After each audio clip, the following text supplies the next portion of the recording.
Katahom sa kabuntagon,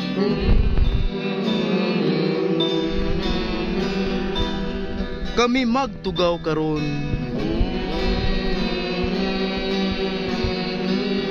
Uban ang panalangin, Diyos nung gugma kanimo.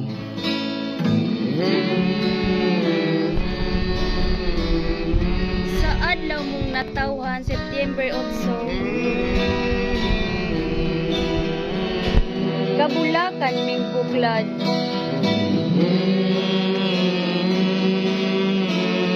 Ibunyagan sa ngalang Mama Mary, Diyos nung grasya imo na.